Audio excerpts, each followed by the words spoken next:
Hello అండి, ఈ గింజలతో మీ ముఖం అందంగా మార్చుకోవచ్చు. ఎలా అనుకుంటున్నారా? చర్మాన్ని లోపల నుంచి మెరిపించే సహజ సిద్ధమైన పదార్థాల్లో సబ్జా గింజలు ఒకటి. ఎస్, వీటిని ఆహారంగా తీసుకుంటే జీవక్రియల్ని సజావుగా సాగుతాయి. ఈ గింజలను తీసుకోవటం వల్ల ఆరోగ్యపరంగానే కాదు, సౌందర్యపరంగాను ఎన్నో ప్రయోజనాలు పొందవచ్చు అంటున్నారు నిపుణులు. అవేంటో తెలుసుకుందాం రండి. డీటాక్సిఫికేషన్. వాహనాల నుంచి వెలువడే పొగ, కాలుష్యం కారణంగా చర్మం కాంతిని కోల్పోతోంది. సో దుమ్ము, ధూళి ప్రభావం వల్ల చర్మంపై మొటిమలు వచ్చే అవకాశం ఎక్కువ. ఈ క్రమంలో చర్మాన్ని లోపల నుంచి శుభ్రం చేయాలంటే సబ్జా గింజలు అందుకు సరైన ఎంపిక అంటున్నారు మన నిపుణులు. వీటిలో ఉండే సహజ డిటాక్స్ గుణాలు చర్మం లోపలి పొరల్లో చేరిన టాక్సిన్లను బయటకు పంపిస్తాయట. దీనివల్ల సౌందర్య సమస్యలు తగ్గి చర్మం మెరుపును సంతరించుకుంటుంది.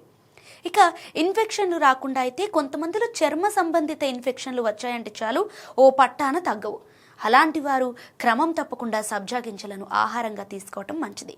వీటిలో ఉన్న anti microbial, anti fungal, antibiotic గుణాల వల్ల చర్మం ఇన్ఫెక్షన్లకు గురవకుండా ఉంటుందంటున్నారు నిపుణులు. ఇక ముడతలు పడకుండా ఎలా అంటే, కొంతమందికి 30లోకి రాగానే చర్మం ముడతలు పడుతుంది. దీనివల్ల చిన్న వయసులోనే వృద్ధాప్య ఛాయలు కనిపిస్తాయి. అయితే ఇలా కనిపించకుండా ఉండటం కోసం చాలామంది యాంటీ ఏజింగ్ క్రీమ్లను వాడుతుంటారు. కానీ ఈ సమస్యకు సబ్జా గింజలు మేలైన పరిష్కారం చూపుతాయంటున్నారు. వీటితో తయారు చేసిన ఫేస్ ప్యాక్ వేసుకుంటే మంచి ఫలితం కనిపిస్తుందట. చెంచా కొబ్బరి నూనెలో సరిపడినంత సబ్జా గింజల పొడిని కలపాలి. ఈ పేస్ట్ని ముఖానికి రాసుకొని ఆరిన తర్వాత గోరువెచ్చని నీటితో కడిగేసుకుంటే సరిపోతుంది. కురులు ఇంకా దృఢంగా ఉండటానికి సబ్జా గింజలు చర్మానికే కాదు, జుట్టుకు కూడా మేలు చేస్తాయండోయ్. దీనిలో ఉండే విటమిన్ కే, బీటా కెరోటిన్, ప్రోటీన్లు వెంట్రుకలు, కుదుళ్లు దృఢంగా మారేలా చేస్తాయి. అలాగే ఇవి కురులకు పోషణను అందించి పట్టులా మృదువుగా మారాలి చేస్తాయి.